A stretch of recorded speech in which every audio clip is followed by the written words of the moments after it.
الحمد لله نحمده ونستعينه ونستغفره ونؤمن به ونتوكل عليه ونعوذ بالله من شرور أنفسنا ومن سيئات أعمالنا من يهده الله فلا مضل له ومن يضلله فلا هادي له ونشهد أن لا إله إلا الله وحده لا شريك له ونشهد أن سيدنا وآقانا وملجانا محمد وبارك وسلم أما بعد فأعوذ بالله من الشيطان الرجيم بسم الله الرحمن الرحيم هو الذي أرسل رسوله بالهدى ودين الحق صدق الله العظيم وصدق رسوله النبي الأمين المتين الكريم ونحن على ذلك من الشاهدين والشاكرين والحمد لله رب العالمين. آئیے ہمارا آپ سب مل کر رسول وقار عالم ما کان و ما یکون سید ابرار و اخیار نبی آخر الزمان خاتم پیغمبران ہم سب کے آقا کائنات رسول اعظم جناب محمد رسول اللہ صلی اللہ علیہ وسلم کی بارگاہ میں اپنی سچی اور پکی غلامی کا ثبوت دیتے ہوئے درود پاک پڑھ لیجیے. اللہم صلی علی سیدنا و شفیعنا و حبیبنا و نبینا و مولانا محمد و بارک وسلم صلاۃ و سلام علیک یا رسول اللہ صلی اللہ تعالی علیہ وسلم. عزیز دوستوں اور بزرگوں، ہمارا یہ پروگرام، ہمارا یہ جلسہ میلاد النبی صلی اللہ علیہ وسلم کے موقع پر ہم چاند رات سے 12 ربیع الاول تک جلسے، جلوس، فاتحہ، نیاز، پتہ نہیں عاشقوں اور اپنے عشق کی بنا پر اپنے محبوب، اپنے نبی کی محبت میں کیا کیا کرتے. لیکن عزیز دوستو، ہمارا یہ اس محلے کے اس گاؤں والوں نے اور نوجوانان نے، اہل سنت اس گاؤں کے جس نیت سے اور جس مقصد کے تحت اس جلسے کا آغاز کیا ہے، دعا کرتا ہوں کہ رب کائنات جن لوگوں نے بھی حصہ لیا ہے، چاہے شرکت کے اعتبار سے، حاضری کے اعتبار سے، یا خدمت کے اعتبار سے، یا کام کے اعتبار سے، یا پیسے کے اعتبار سے، اللہ ہم سبوں کی خدمتوں کو اپنی بارگاہ میں قبول فرما. یا اللہ پاک ہم سبوں کو اور ہم سب ماں اور بہنیں اور بھائیوں کو اور تمام اس گاؤں والوں پر خصوصی اپنا کرم نازل فرما. یا اللہ پاک ہم سبوں کو صحت و تندرستی عطا فرما، ہم سبوں کے ایمان کی حفاظت کی عطا فرما. عزیز دوستوں اور بزرگوں، ہم میلاد پاک مناتے ہیں، یہ اپنی جگہ صحیح ہے. ہم سرکار کے معجزے کو بھی سنتے ہیں، سرکار کے جو معجزے اور سرکار کی سخاوت، ان کی ریاضت، ان کی صداقت اور سرکار کی محبت اور سرکار کی تعریف، مدح و ثنا ہم ضرور سنتے ہیں. لیکن ایک سوال یہ ہے، آج ہم جس گفتگو پر بات کریں گے اور آپ سنیں گے، وہ ہے حضور کیسے آئے اور کیوں آئے. نبی آخر الزمان اور نبی کریم صلی اللہ علیہ وسلم ہم سب کے نبی ہیں اور ہم سب ان کے امتی ہیں، یہ ہر کوئی مانتا ہے. لیکن اب کہنا یہ ہے کہ سب سے پہلے دنیا میں آنے والے انسان اور نبی سیدنا آدم علیہ السلام، اور سب سے پہلے رب کائنات نے پیدا کیا میرے نبی کے نور کو، میرے نبی کے نور کو پیدا کیا. اب اس نور کو انسانی شکل، بشری شکل بنا کر ابھی دنیا میں نہیں بھیجا. اللہ رب العزت نے اپنے نبی کی آمد آج جو ہم خیال کرتے ہیں نبی کی آمد میں جلسے کرتے ہیں، کھانا پکواتے ہیں، فاتحہ کرتے ہیں، اس کا ثبوت اور اس کی دلیل میں آپ کو خود رب کائنات سے دلوا رہا ہوں کہ رب کائنات نے بھی میرے نبی کی آمد پر بھی خوشیاں اور اس دنیا کو جو وجود بخشا، یہ سب میرے نبی کی آمد کی وجہ سے ہے۔ اور ایک بات بتاؤں کہ ہم جو جلسہ کرتے ہیں یہ ہمارے عشق کی بنا پر یہ کوئی چیز معنی خیز نہیں ہے، لیکن رب کائنات نے میرے نبی کی آمد پر جو اس زندگی کو وجود میں بخشا، جس کو میرا امام محمد رضا خان علیہ الرحمت رضوان اپنی شاعری الفاظ میں اپنے عشق کی بنا پر یوں کہتے ہیں کہ یا رسول اللہ، زمین و زمان تمہارے لیے، مکین و مکان تمہارے لیے، چنین و چنا تمہارے لیے، بنے دو جہاں تمہارے لیے، ہم آئے یہاں تمہارے لیے، اٹھے بھی وہاں تمہارے لیے۔ یہ میرا امام احمد رضا میرے رسول کی عشق کی بنا پر ایسے الفاظ کہتے ہیں کہ یا رسول اللہ، زمین بھی آپ ہی کے لیے بنائی گئی ہے، زمان بھی آپ کے لیے بنایا گیا ہے، مکین و مکان بھی آپ کے لیے بنایا گیا ہے۔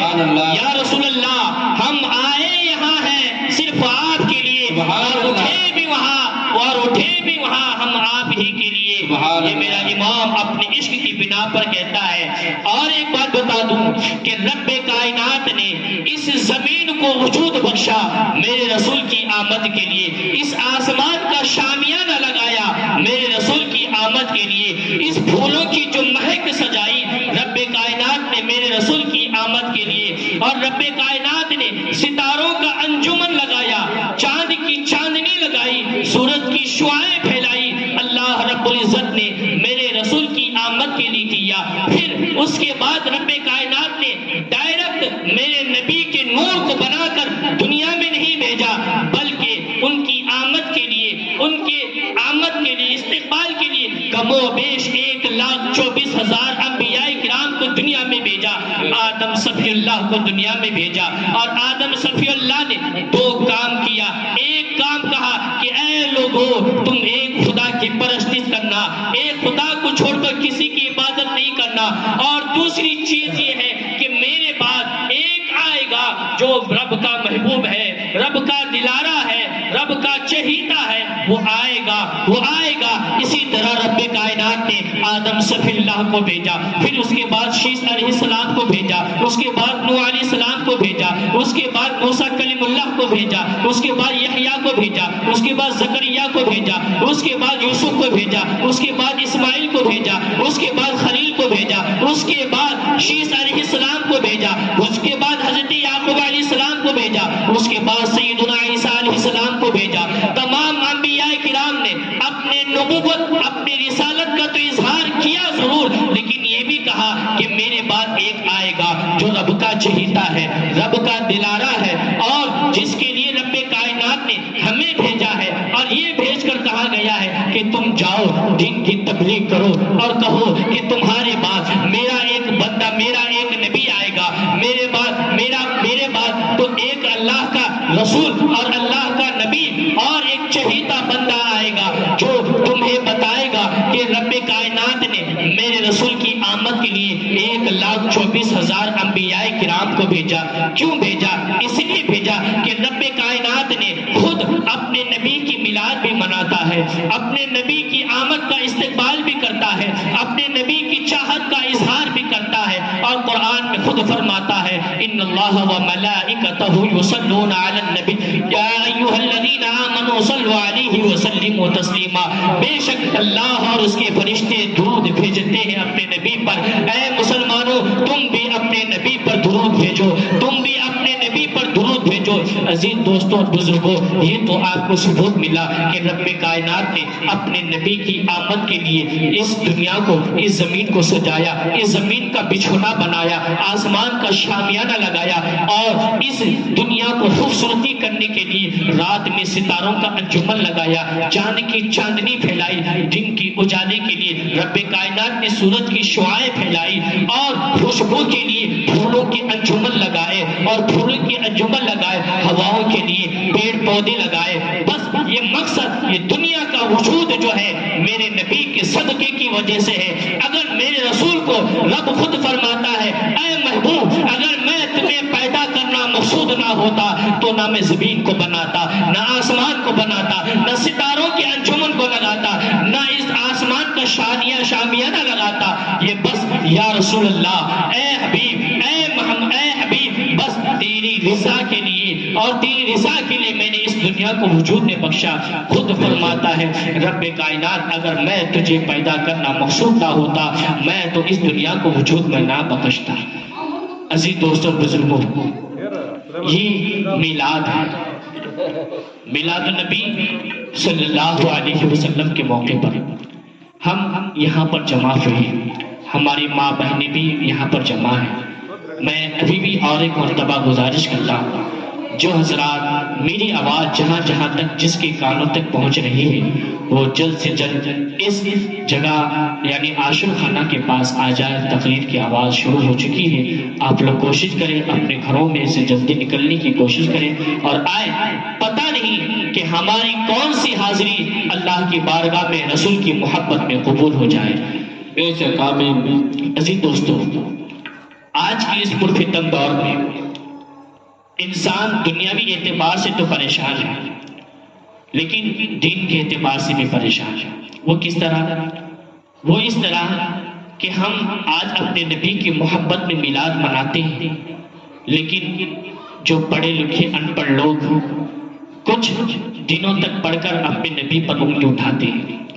کہتے ہیں کہ کیا میلاد منانا شرک ہے؟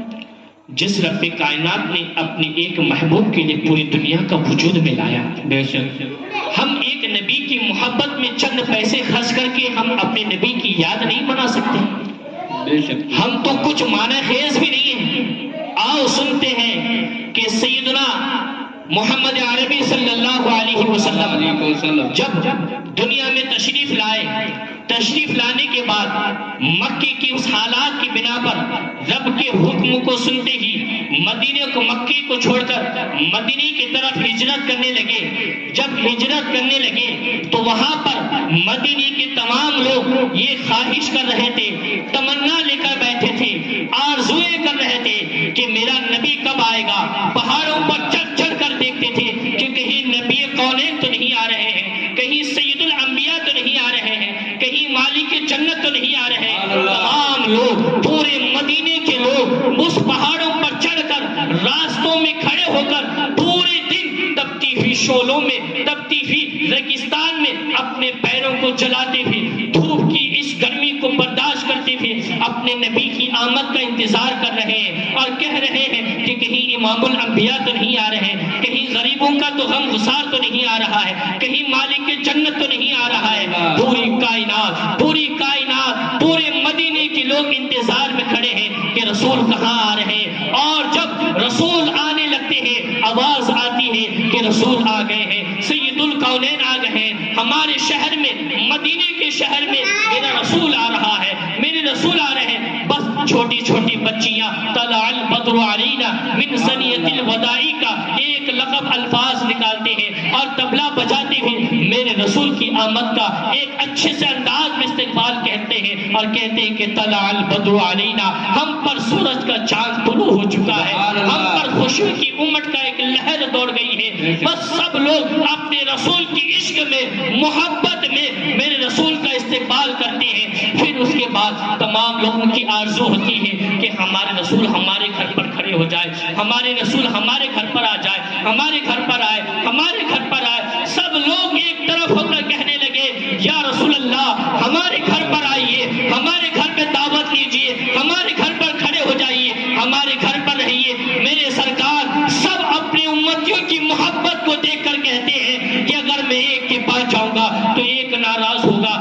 ایک پر جاؤں گا تو ایک والا ناراض ہوگا، نہیں نہیں یہ فیصلہ میں نہیں کروں گا۔ میرے اونٹنی کہتی ہے ان بدبختوں سے کہوں گا کہ جو کہتے ہیں کہ رسول کی محبت نہیں کرنا چاہیے، رسول کی استقبال نہیں کرنا چاہیے، رسول کی آمد کا استقبال نہیں کرنا چاہیے اور کہتے ہیں کہ رسول کو کچھ علم نہیں ہے۔ آؤ ذرا سنتے ہیں، رسول تو رسول کی اونٹنی بھی علم رکھتی ہے اور کہتی ہے اور رب فرماتا ہے، میرے آقا کریم فرماتے ہیں کہ میں اس کا فیصلہ نہیں کروں گا بلکہ یہ میری اونٹنی فیصلہ کرے گی، اور یہ میری اونٹنی جس کے گھر کے آگے بیٹھ جائے گی وہی میں اسی کے گھر پر رہوں گا۔ پھر اس کے بعد وہ اونٹنی ایک جگہ بیٹھ جاتی ہے، اس صحابی کا نام حضرت ایوب انصاری رحمت اللہ رضی اللہ تعالیٰ عنہ کی ذات ہے۔ پھر اس کے بعد جب وہ اونٹنی وہاں پر بیٹھ جاتی ہے، اس پر ایک علامہ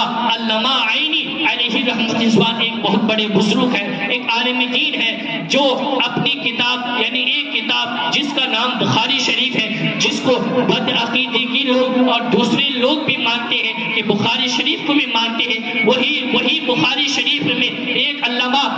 عینی علیہ رحمت اللہ اس کی شرح کرتے ہوئے یوں فرماتے ہیں کہ ایک یمن کا بادشاہ جس کا نام توبہ اول تھا، وہ یمن کا بادشاہ تھا، اس کے پاس 400 علماء تھے جو آسمانی علوم کا علم رکھتے تھے، جو اپنے رب کے دیے ہوئے علم کو جانتے تھے۔ وہ توبہ اول جو یمن کا بادشاہ تھا، اس کے پاس، غور سے سننا، توبہ اول یہ یمن کا بادشاہ تھا، اس کے پاس 400 علماء تھے جو آسمانی علوم رکھتے تھے، آسمانی کتابوں کو جانتے تھے۔ انہوں نے جب مکہ کا سفر کیا، سیر کرنے لگے، جب سیر کرنے کے بعد مکے میں حاضر ہونے کے بعد اب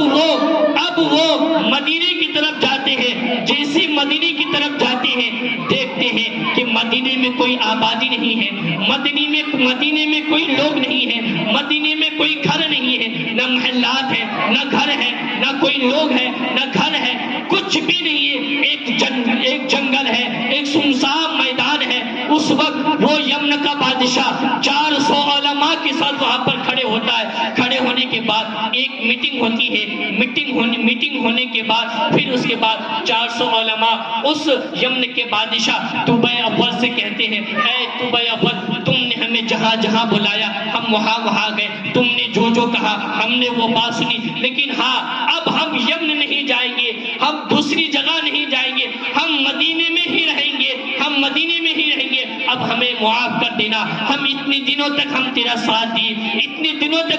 ساتھ دیے، آج ہم یہی رہنا چاہتے ہیں، آج نہیں بلکہ پوری زندگی پر ہم یہاں رہنا چاہتے ہیں۔ یمن کا بادشاہ توبہ اول، جس کے پاس خزانے کی کوئی کمی نہیں، جس کے پاس دولت کی کوئی کمی نہیں، جس کے پاس شہرت کی کوئی کمی نہیں، جس کے پاس طاقت کی کوئی کمی نہیں، بس اسے محتاج تھا، ان عالموں کی محتاج تھی، کیونکہ وہ عالم جو تھے وہ ایسے چلر عالم نہیں تھے، بلکہ وہ ایک وحدانیت کے اقرار تھے، وہ اپنے ایمان کے مضبوطی پر قائم تھے، وہ خدا کے برگزیدہ بندے تھے، وہ اللہ کی عبادت کرنے والے تھے، ان کا ایمان مضبوط تھا، ان کے سینوں میں اللہ کا ڈر اور خوف تھا۔ انہوں نے کہا کہ ہم یہی رہیں گے، پوری زندگی پر رہیں گے، بس اتنا کہنا تھا۔ اتنا کہنے کے بعد توبہ اول یمن کا بادشاہ کہتا ہے، وجہ کیا ہے، ریزن کیا ہے، بتاؤ تو صحیح کہ تم یہاں کیوں رہنا چاہتے ہو، کیا وجہ ہے، کیا تمہیں مدینے کی آبادی اچھی لگی، کیا تمہیں مدینے کی ہوا اچھی لگی، کیا تمہیں مدینے کی جنگل اچھے لگے؟ وہ علماء کہتے ہیں کہ نہیں، نہ ہمیں مدینے کی ہوا اچھی لگی، نہ ہمیں بیابان اچھے لگے، نہ ہمیں زمین اچھی لگی، بلکہ وجہ یہ ہے کہ ہم نے اپنی کتابوں میں پڑھا ہے، اللہ کے دیے ہوئے علموں میں سے ہم نے پڑھا ہے کہ اس مدینے میں 1000 سال کے بعد ایک نبی آئے گا جس کا نام خاتم الانبیاء محمد رسول اللہ ہوگا، وہ یہاں پر آئے گا اور جس کی نبوت کا اعلان ہوگا، وہ مکے میں اعلان کر کے اس مدینے میں آئیں گے، ہم اسی رسول پر ایمان لاتے ہیں اور اسی رسول کی محبت اور اسی رسول کی آمد اور اسی رسول کی استقبال کے لیے اور اسی رسول کو ویلکم کرنے کے لیے ہم یہاں پر رہنا چاہتے ہیں۔ سبحان اللہ، سبحان اللہ، ہم اسی رسول کا ویلکم کرنا چاہتے ہیں۔ اے سنی مسلمانوں، جب 1000 سال پہلے جب ان علماء نے اپنے رسول کی آمد اور ویلکم کے لیے یہاں پر کھڑے ہیں، ہم تو رسول آ چکے ہیں تو ہم ان کا ویلکم نہیں کر سکتے۔ سبحان اللہ، بس اتنا کہنا تھا۔ اب دیکھو، جب ہم اپنے نبی کا عشق، ہم اپنے نبی کی محبت جب کسی کو سناتے ہیں تو سامنے والا اگر کافر ہو تو وہ بھی مسلمان ہو، سبحان اللہ، اگر وہ بد مذہب ہو تو وہ بھی سنی مسلمان ہو جاتا اس کے بعد ہوا یوں کہ طوبہ اول یمن کا بادشاہ کہتا ہے اگر ایسا ہے، اگر تم نے پڑھا ہے، کیونکہ وہ عام انسان نہیں تھا، وہ بھی انہوں نے کہا کہ ایسی بات ہے تو ٹھیک ہے، اب سنو، میلاد پر خرچ کرنے والوں، میلاد پر ڈیگچے بنانے والوں، میلاد پر بریانی بنانے والوں، میلاد پر پیسے خرچ کرنے والوں، میلاد پر شامیانہ لگانے والوں، میلاد پر جلسہ کرنے والوں، اب سنو، دلیل دیکھو، دلیل دیتا ہوں کہ اس طوبہ اول کہتا ہے کہ جب تم اپنے رسول کے جس پر تم ایمان رکھتے ہو اس کا ویلکم کرنے کے لیے جب تم اتنی قربانی دے سکتے ہو، میں بھی دیتا ہوں، سن لو کہ جب 400 علماء کو، ایک ایک عالم کو اس یمن کا بادشاہ طوبہ اول نے یمن کی پوری خزانے کو لا کر اس ہر ایک عالم کے لیے گھر بنایا، ہر ایک کو سہارا دیا، ہر ایک کو وہاں پہ آبادی بڑھائی، اور یہ بھی کہا کہ جب تم یہاں پر رہو گے اب وہ نبی کب آئے گا، تم اس سے ملاقات ہوگی یا نہیں ہوگی، اب اس کے لیے سوچا، اس نے کہا کہ اب اس آبادی کو بڑھانے کے لیے شادی کرنا ہوگا، جس کی وجہ سے اگر یہ علماء نہیں دیکھ سکے اپنے نبی کو، ان کی اولاد تو دیکھیں گے، ان کی نسلیں تو دیکھیں گے۔ اس کے بعد اس یمن کے بادشاہ طوبہ اول نے 400 لڑکیوں کو خریدا، خریدنے کے بعد ان کو لونڈی بنایا، ان کو اپنے قبضے میں کر کے، ان کو آزاد کر کے، ان ہر ایک عالم کو ایک ایک لڑکی دے کے ان کو شادی کروایا۔ اب اس کے بعد ان کی اولادیں ہوئی، اب اس کے بعد اس طوبہ اول نے کہا اب ایک خط لکھتا ہے، خط لکھنے کے بعد کہتا ہے کہ اے نبی، میں تجھ پر ایمان لاتا ہوں، میں تیری رسالت کا اقرار کرتا ہوں، قیامت کی اس دہتے ہوئے شعلوں میں، قیامت کے اس منظر میں مجھے بھی یاد رکھ لینا، میں بھی آپ پر ایمان لاتا ہوں۔ بس اتنا کہنے کے بعد اس نے ایک خط لکھا، خط لکھنے کے بعد اس نے مہر لگائی، مہر یعنی اسٹامپ لگایا، اسٹامپ سیاہی سے بھی ہو سکتی ہے، انک سے بھی ہو سکتی ہے، دوسرے اعتبار سے بھی ہو سکتی ہے، لیکن اس طوبہ اول یمن کے بادشاہ نے کہا کہ اے لوگو، اے میلاد منانے والوں، جب جس رسول کی محبت میں اگر پیسہ خرچ کیا جاتا ہے تو اسراف نہیں ہوتا بلکہ وہ ثواب ہوتا ہے۔ سبحان اللہ۔ جو پیسہ رسول کی میلاد میں خرچ کی جاتی ہے وہ ویسٹ نہیں ہوتا ہے بلکہ نبی کی محبت میں اگر جان بھی لٹا دیں گے تو ہم سنی پیچھے نہیں ہٹیں گے انشاءاللہ۔ پھر اس کے بعد اس طوبہ اول یمن نے ایک خط لکھا، خط لکھنے کے بعد عوام کو دیجیے، جو اس عالم میں سے جو بڑا عالم تھا اس کو دے دیا، اور اس کو کہا کہ جب تیری موت ہو جائے گی تیری اولاد کو دینا، تیری اولاد کی موت ہو جائے گی تیرے پوتوں کو دینا۔ اسی طرح ہوتے ہوئے کئی پڑ پوتوں تک جانے کے بعد ایک صحابی رسول کے پاس پہنچا جس کا نام حضرت سیدنا ایوب انصاری رضی اللہ تعالیٰ کے ساتھ تھی۔ اب یہ مسئلہ سمجھ میں آیا، اب ذرا سنو کہ جس طوبہ اول نے میرے رسول کے ویلکم کے لیے ان علماء کی خدمت کی تھی، اس مدینہ جو شہر تھا وہ کوئی آبادی نہیں تھی، وہاں پہ گھر نہیں تھا، وہاں پہ جنگل و بیابان بھی نہیں تھے، ایک ریگستان تھا، ایک چٹیل میدان تھا، وہاں پر اس نے سوچا کہ میرا رسول یہاں پر آئے گا، میرا رسول یہاں پر آئے گا۔ اس رسول کے لیے اس نے 2 منزل کا گھر بنایا، سبحان اللہ۔ اس نے 2 منزل کا گھر بنایا اور کہا کہ میرا رسول یہاں آئے گا تو اس گھر میں ضرور کھڑا ہوگا۔ بس اس نے جو نصیحت کی تھی وہ در نسلن بعد نسلین، پھر وہ چلتا ہوا ایک آدمی آتا ہے، وہاں پہ کھڑے ہونے کے بعد میرے رسول کی اونٹنی کھڑی ہوتی ہے، حالانکہ میرے رسول نے حکم نہیں دیا کہ اونٹ کو کہ تم یہاں پہ کھڑے ہو جاؤ، اگر میرے حضور چاہتے تو اونٹ پر بھی حکم چلا دیتے، جس کے اشاروں سے جھاڑ اپنے جڑوں کو چیرتے ہوئے میرے رسول کی بارگاہ میں آیا، جس کو امام محمد رضا خان علیہ رحمۃ نے کیا یہ الفاظ میں کہا، اپنے مولا کی ہے بس شان عظیم، جانور بھی کرے جن کی تعظیم، سنگ کرتے ہیں ادب سے تسلیم، پیڑ سجدے میں گرا کرتے ہیں۔ سبحان اللہ، سبحان اللہ۔ یہ میرے رسول کی شان، یہ میرے رسول کی محبت، یہ میرے رسول کا کردار، یہ عشق رسول ہوتا ہے، یہ محبت کی رسول کی بنیاد ہوتی ہے۔ عزیز دوستو، پھر اس کے بعد وہ خط آتا ہے، میرے رسول حاضر ہوتے ہیں، اونٹنی جہاں پر بیٹھتی ہے وہ اسی عالم کے پڑ پوتوں کا گھر تھا، وہ وراثت میں سیدنا ایوب انصاری تک پہنچا تھا۔ ایک آدمی آتا ہے، آنے کے بعد کہتا ہے، آنے کے بعد میرے رسول فوراً فرماتے ہیں، غائب دان نبی صلی اللہ علیہ وسلم کا علم غائب دیکھو، جو کہتے ہیں کہ نبی کو کچھ معلوم نہیں ہے، سنو میرے نبی نے اس آدمی کو پہچانا نہیں، اس آدمی کو جانا نہیں، وہ آدمی میرے نبی کے قریب آیا، میرے رسول نے کہا کہ انتا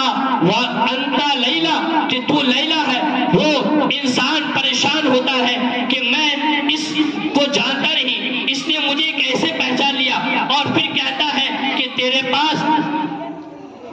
پاس طوبہ اول کا خط ہے۔ وہ پریشان ہوا کہ جو خط کئی سالوں سے، کئی صدیوں سے گزرتے ہوئے ہم تک پہنچا ہے، اس انسان کو کیسے پتا؟ بعد میں معلوم ہوتا ہے کہ یہ خط جس کو دینا تھا یہی وہ آخر الزماں ہے، یہ نبی آخر الزماں ہے، یہی امام الانبیاء ہے، جس کو یہ خط دینے کے لیے کہا گیا تھا، یہی محمد رسول اللہ صلی اللہ علیہ وسلم۔ پھر اس کے بعد خط کو کھولا گیا، خط کو پڑھا گیا، پھر اس کے بعد میرے رسول نے فرمایا، اے صحابہ طوبہ اول کو گالی مت دینا، طوبہ اول کو گالی مت دینا۔ اب پتہ یہ چلا کہ جو رسول کی محبت میں جو انسان اپنی زندگی کو داؤ لگاتا ہے، جو اپنے رسول کی محبت میں اپنے دلوں کو روشنی کرتا ہے، جو اپنے نبی کے ویلکم اور اپنے نبی کی آمد پر پیسے خرچ کرتا ہے، اس انسان کو رب کائنات کے محبوب میرے نبی فرماتے ہیں اس انسان کو گالی مت دینا۔ اگر کوئی انسان ہم سنیوں پر انگلی اٹھاتا ہے اور یہ کہتا ہے اے میلاد منانے والوں تم میلاد کیوں مناتے ہو، یہ میلاد شرک ہے، بدعت ہے، ان سے کہنا کہ جس کو تم گالی دیتے ہو، جس کو تم کہتے ہو کہ میلاد منانا شرک ہے، گویا کہ تم رسول خدا کا حکم نہیں مان رہے ہو، کیونکہ میرے رسول فرما چکے ہیں کہ طوبہ اول کو گالی مت دینا، کیونکہ طوبہ اول نے 400 علماء کو اپنے نبی کی آمد کے لیے مدینہ کو سجایا تھا، مدینہ کو ویران کو مدینہ کو سجایا تھا۔ اور آج اگر ہم سنی مسلمان رسول کی محبت میں اگر اپنے پیسے کو خرچ کرتے ہیں، اپنا وقت نکال کر آتے ہیں، تو اے سنی مسلمانیوں تمہیں سلام کرتا ہوں کہ جس نبی کی محبت میں آپ اپنا قیمتی وقت نکال کر یہاں پر آئے، اللہ ہم سبوں کی ایمان کو حفاظت کی عطا فرمائے، اللہ ہم سبوں کے نیک جائز تمناؤں کو پوری عطا فرمائے۔ غرض کے عزیز دوستو، نبی کی محبت، نبی کا ویلکم، نبی کی آمد، یہ ہم سنیوں ہی کی نصیب میں ہے، یہ کسی اور کی نصیب کی بات نہیں ہے۔ عزیز دوستو، ہم اپنی زندگی تو گزارتے ہیں، ہمارا زندگی صبح کا ناشتہ کرنا، پھر کاروبار میں لگنا، پھر اس کے بعد دوپہر میں کھانا کھانا، پھر اس کے بعد چہل پہل قدمی کرنا، واکنگ کرنا، پھر اس کے بعد رات ہوتی ہے، کھانا کھاتے ہیں، پھر سو جاتے ہیں۔ لیکن ایک میسج دینا چاہتا ہوں، جو ہمارے مسجد کے بڑے ذمہ دارانوں نے اور محلے کے نوجوانوں نے جو مل کر اس پروگرام کا انعقاد کیا ہے، آغاز کیا ہے، شاید یہ میری پہلی مرتبہ ہوگا جو میلاد النبی کا پہلا جلسہ ہو رہا ہوگا۔ کوشش کریں آئندہ سال میں میں رہوں یا نہ رہوں، لیکن میں رہوں یا نہ رہوں، آپ امام صاحب، آپ کے گاؤں کے محلے کے امام صاحب یا اور آپ کے جو آنے والے امام صاحب آئیں گے، ان کو ساتھ لے کے ہر میلاد کے 11 محافل 11 جلسے ضرور کریں گے انشاءاللہ۔ یہ کرنے سے آپ کو یہ تو معلوم ہوگا کہ ہم واقعی سچے عاشق رسول ہے یا نہیں۔ دنیا میں آپ دیکھیں، سوشل میڈیا کا تو آپ یوز کرتے ہیں، دیکھیں کہ کتنے باتیں آتی ہیں کہ فلاں گاؤں کے نوجوانوں نے اپنے رسول کی محبت میں اپنی قربانی دی، فلاں گاؤں والوں نے اپنے رسول کی عشق میں ڈوب کر اپنے رسول پر اگر کوئی انگلی اٹھایا، ان کی انگلی کاٹی نہیں گئی بلکہ ان کے گردنوں کو ان کی دھڑوں سے الگ کیا گیا۔ کیوں کیا گیا؟ کیونکہ ان کے دلوں میں سچا پکا عشق رسول ہے، انہیں محبت رسول ہے، انہیں پتا ہے کہ اپنے نبی کی عظمت کیا ہے، اپنی نبی کی اہمیت کیا ہے۔ مسلمان، سنی مسلمان اپنی عزت و آبرو کی حفاظت تو نہیں کرے گا تو نہیں کرے گا، لیکن اپنے رسول کی ناموس کی حفاظت ضرور کرے گا، اپنے رسول پر انگلی اٹھانے والوں کو نیست و نابود کرے گا۔ اگر کوئی انسان یہ سوچتا ہے یار ہم کیا کریں، دوسرے کر لیں گے، یہ گاؤں والے نہیں کریں تو وہ گاؤں والے کریں گے. اگر پوری دنیا اگر نہیں بھی کرے گی، اللہ ایسے انسان کو پیدا کرے گا جو انسان پوری دنیا کو منٹوں میں تہلکا مچا دے گا، پوری حکومت کو ہلا دے گا. کیونکہ اللہ جب کسی کے دل میں سرکار کی محبت ڈالتا ہے، جب اللہ کسی سنی مسلمان کے اندر طاقت دیتا ہے تو پوری حکومت کو ہلا سکتا ہے، پوری حکومت کو ہلا سکتا ہے. کیا آپ نے چند دن پہلے، کئی سال پہلے آپ نے نہیں دیکھا کہ پاکستان میں کیا حال تھا، اس ہندوستان میں کیا حال تھا، کہ جب ہمارے خواجہ اجمیر چشتی علیہ رحمت اذوان پر ایک انسان بھونکنے لگا، اس کو کیا کیا گیا تھا. جب حیدرآباد اور بنگلور میں جب مسلمان، جب وہاں کے لوگوں نے میرے نبی پر، خواجہ غریب نواز پر انگلی اٹھانے کی کوشش کری، تو آپ نے دیکھا ہوگا کہ سوشل میڈیا میں اس انسان کو تو کیا، اس کے گھروں کو برباد کر دیا گیا، اس کے گھروں کو جلا کر راکھ کر دیا گیا. کیوں؟ ہمارا اسلام ہمیں آتنوادی کا میسج نہیں دیتا ہے، بلکہ ہمارا اسلام ہمیں آتنوادی کا مٹانے کا میسج دیتا ہے، ہمیں اتحاد اتفاق کا میسج دیتا ہے. لیکن جب میرے رسول پر انگلی اٹھانے والا آتا ہے تو اس وقت نہ ہم ہنگامہ دیکھتے ہیں، نہ لڑائی دیکھتے ہیں، بس ہمارا ٹارگٹ اس گستاخ پر ہوتا ہے، ہم اسے فوراً حملہ کر دیتے ہیں. کیوں؟ ہماری رگوں میں ایک ایسی چیز موجود ہے، عشق کی ایسی شعائیں، ایسی دھن موجود ہے کہ جب میرے نبی پر کوئی انگلی اٹھاتا ہے، اگر ہمارے پاس طاقت نہیں ہے، پیسہ نہیں ہے، تو ہمارے دلوں میں اتنا تو غیور ہوتا ہے، اتنی طاقت تو آ جاتی ہے کہ ہم اس کے خلاف تو ہم زبان درازی تو کرتے ہیں. تو غرض کے عزیز دوستو، اپنے نبی کی یاد میں آپ لوگ یہاں پر آئے ہیں، آپ لوگ اپنے نبی کی محبت میں کوشش کیے ہیں کہ کچھ پروگرام ہو، کچھ جلسہ ہو. اسی طرح ہمارے جلسے کئی طرح کے، کئی مقام پر، کئی محلے میں ہوتے رہیں گے. آپ لوگ کوشش کریں، آپ بھی آئیں اور اپنے دوست و احباب کو بھی لانے کی کوشش کریں. لیکن ہر محلے میں میری ماں اور بہنیں، خواتین بھی ضرور سنیں اور آپ لوگ بھی ضرور سنیں کہ آپ ایک تھوڑا سا وقت نکالنے کی کوشش کریں. زیادہ وقت نہیں لیا جائے گا، بلکہ 7 بجے سے 8 بجے کے اندر یعنی 1 گھنٹہ اپنے نبی کی محبت میں نکالنے کی کوشش کریں. کوشش کریں گے نا انشاءاللہ عز و جل، کوشش کریں. لیکن زندگی میں تو ہم بہت کچھ وقت ویسٹ کر دیتے ہیں،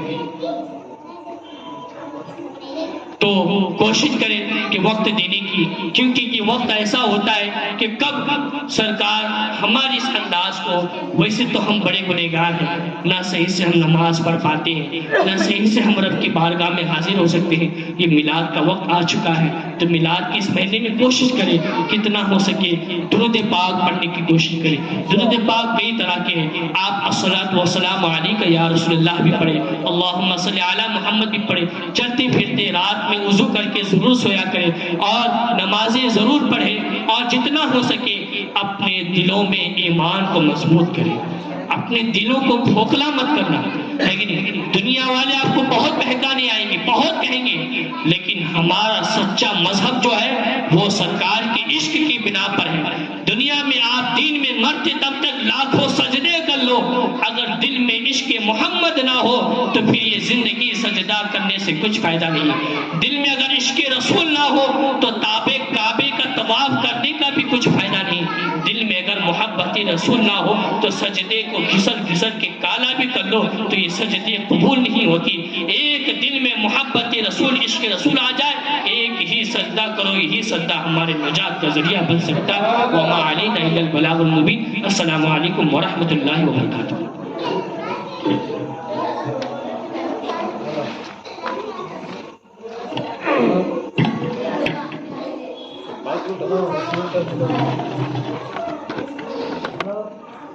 کٹ